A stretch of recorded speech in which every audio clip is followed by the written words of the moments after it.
के बाहर आइल बा लगाता त्योहार आइल बा।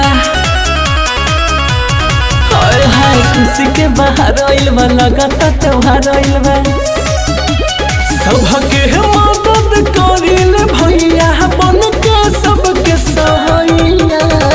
हैप्पी बर्थडे मुबारक हो मनोज आज पांडे भैया।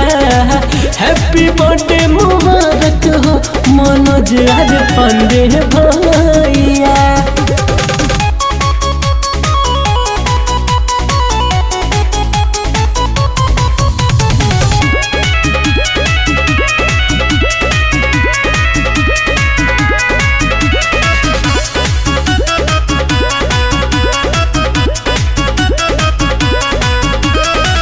जहाँ होला विवाद बहरा रउवे करेला इंसाफ हो।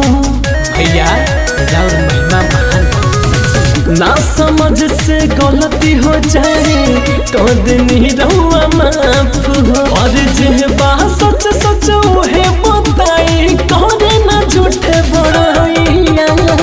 हैप्पी बर्थडे मुबारक हो मनोज आज पांडे भैया।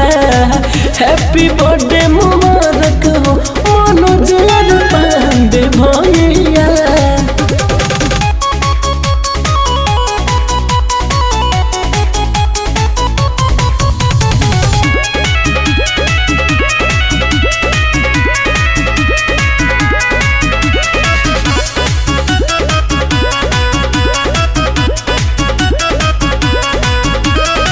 हमके बानी भैया राजा सबके देवेला प्यार हो।